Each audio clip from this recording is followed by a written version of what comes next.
Hello friends, let's now understand different types of projects in detail.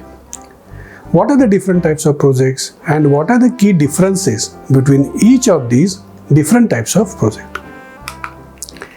We can classify the projects using various criteria. Number one, we can classify by using sources of funding of the project. Number two, we can classify using the strategic goals or objectives that the project wants to achieve. Number three, classification could be by the activities that are involved in a particular project. The number four could be what objective the particular project intends to achieve. Fifth criteria for classification could be what is the size of a particular project. And the sixth criteria for classification could be the geographical classification. Let's understand each of these with examples.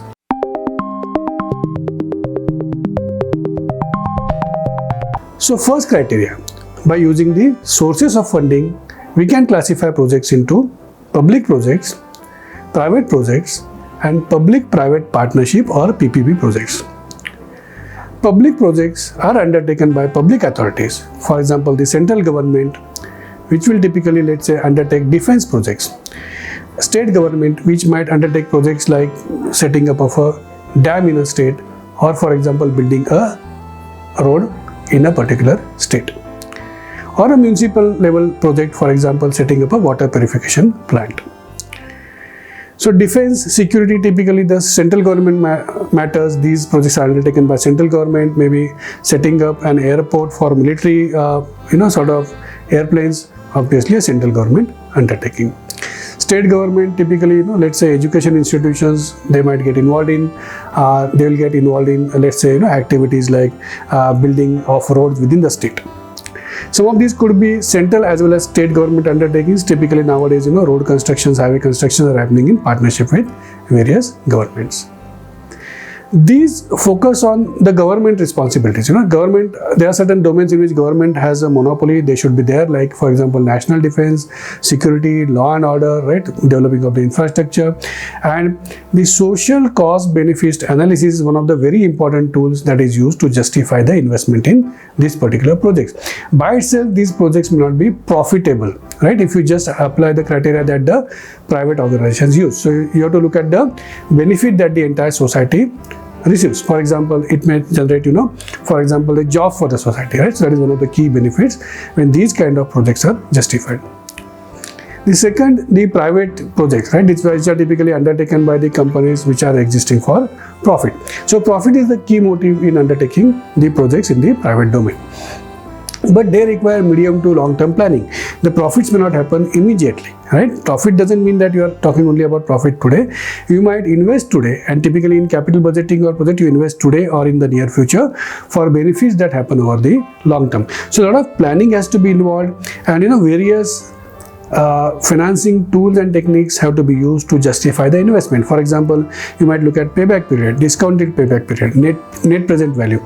You may look at the cash flow that are going to earn, and you can look at justifying how the wealth maximization is going to happen by undertaking a particular project, because you're in the private business, and ultimately the goal of a private enterprise is to generate the wealth for the owners. The third type within the sources of funding is obviously PPP or public-private partnerships, and many of the government projects today are undertaken in public-private partnerships. One of the key reasons being the investment and the technical expertise in many cases comes from the private enterprises. These are undertaken typically in build, operate, transfer mode, or maybe build, own and operate, transfer mode, which means you will have a private enterprise building something, owning it for some time, operating it for some time, and then maybe at the end transferring it to the government. Or you might sort of renew the operating contract also. A very good example will be, let's say, the highways that are being built, right? So that are built by the private companies, owned by maybe the same company or by another special purpose vehicle to which ownership is transferred, and that might also do the operations, right? So because operations again will require maintenance of the road, safety, toll collection, and so on and so forth, and then ultimately it might get transferred to the, let's say, the state or the central government.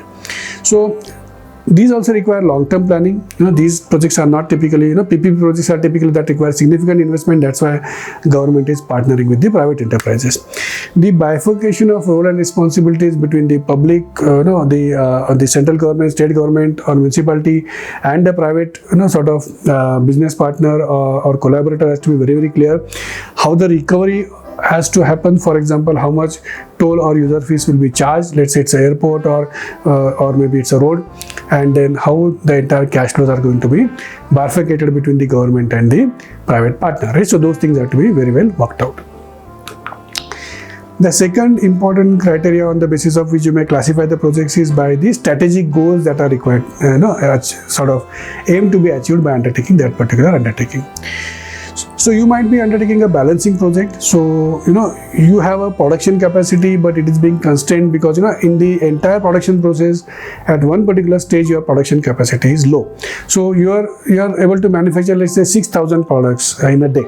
But a particular phase, is only 6,000 production capacity. Let's say you have A, B, C, D, E phases in the production process. The others are capable of, let's say, producing 10,000 items, but let's say phase C, only 6,000 items can be produced. So you might put in more investments to balance out, A, B, C, D, E production capacity. You will only enhance the capacity of the phase C, and entire production capacity will move from 6,000 to 10,000. This is typically called a balancing project, which is undertaken to get a higher throughput from the entire production process.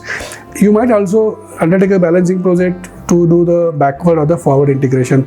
So you might produce the raw material which is required for your current business operations, or you might want to get into the value chain on the upper side and produce another finished item.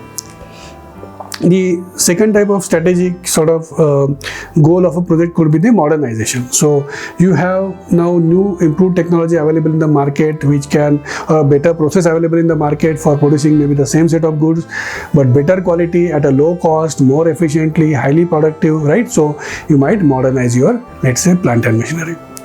The third one by strategic goals could be a replacement project. For example, you are going to replace your existing assets with the new asset, right? So which has a better technology, better productivity, right? And then you might, sort of same capacity you might retain, let's say 10,000 units per day, but you want to replace with a better sort of asset, right? For the better future of the organization. Another example of this which I will give is, there is an old building, so the owners are there, they want to redevelop the building, right? So they're basically replacing their building, correct? So they might engage a private builder who will construct it for them, give them the houses back and new houses, and then also, maybe now higher FSI is available, so some additional houses he has created, he will sell to the other private parties and he will make money out of that. The fourth maybe classification by using strategic goals as a classification criteria could be expansion projects, right? So you have you are adding some kind of a extra capacity. Currently, let's say there is a hotel and restaurant, it can serve 100 people. They acquire the site next to that and they set up another 100 people capacity. So now they can serve 200 customers at a point in time. So this can be done by building something new or by acquiring a business, right? So acquisition of a business in the same industry is a very popular way of undertaking an expansion project. So your capacity goes live immediately. The business is already working. Another way is to diversify, right? So diversification project. So you are entering a new industry, so you might have a new product and service that you are undertaking. The diversification may be related or totally unrelated. So related diversification example I can give you, you are already into food manufacturing, right? So, but you will undertake a project, let's say, to get into a different type of a food, right? The unrelated diversification, maybe you are in food manufacturing and let's say you are getting into something random like furniture manufacturing. Typically, unrelated diversification has obviously a higher level of risk. You are going into an entirely different industry. How that business is managed is also entirely different. So investors typically are, or owners are typically shy of letting the management get into unrelated diversification projects. One another project classification could be rehabilitation or reconstruction projects. Typically, these are undertaken when let's say any big land acquisition is done, or there is a sick or unviable unit that is being rehabilitated, right? So this is a different exercise in itself, requiring specified specific goals, specified objectives, specific types of skills, right? That are called rehabilitation projects. You can use the nature of activity as a criteria for classifying the projects. For example, construction projects, right? So building of the roads, building airports, dam, building residential units, building commercial units, like all these are examples of construction projects. You are setting up some kind of a production capacity. For example, you are setting up a plant to manufacture mobile phone, plant to manufacture cars, plant to manufacture, let's say, semiconductor chips, right? All these kind of manufacturing projects, setting up the production capacity. By activity, you might have services projects, so a hospital is being set up, so it's a service, for the patients. You are setting up a, business to help people travel, right? So, travel business. You could be setting up an insurance company, so that activity is basically a service activity. You might set up a project in an activity is agriculture related, right? So manufacturing of seeds, fertilizers, pesticides, setting up a cold chain, maybe setting up a dairy, right? So these are by nature of activity the agriculture kind of projects. The fourth criteria that you might use is by the objective for which the project is undertaken. So your objective may be to research and then come up with new solutions. So you might set up a laboratory, maybe an incubator, right? So to come up with these kind of ideas, research, and maybe look at the commercial viability, and then maybe you will sell or license that idea to somebody. Your objective could be to the product development. For example, you could be sort of putting up a team to design a new car, design a new chip, or come up with a food technology that is innovative. So this is by sort of setting up different kind of a product development. Your objective may be social service, so setting up hospital, maybe creating a garden in particular locality, setting up a old age home, or home for those people who are disabled, right? So these are basically social objectives. Your objective may be education, setting up a school for primary students, maybe for secondary students, setting up a college, or even setting up a university. So these are the different objectives for which you might undertake different kind of projects. The fifth criteria could be classification by size, micro, small, medium, large, right? So in India, for example, we have MSME industry, which gives the criteria to define what is micro, what is small, etc., right? So by their turnover or by their asset size. So you might use that as a benchmark for classifying the different projects. The last criteria that you might want to use is by the geographic spread of the project. So you might have a local project, so municipality setting up a school in a particular ward, maybe setting up a water treatment plant, right? Setting up a small hospital. These are typically called local projects.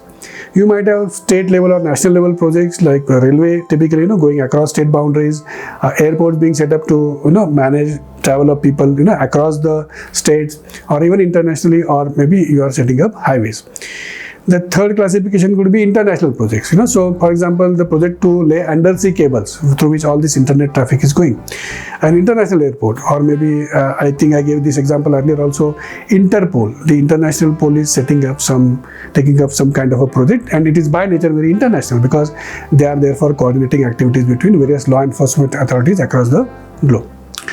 So these are different ways of classifying different types of projects. So I hope I have been able to explain this adequately to you by using different examples. Understanding this will help you prepare those different project reports, by being very specific about the nature of that particular undertaking.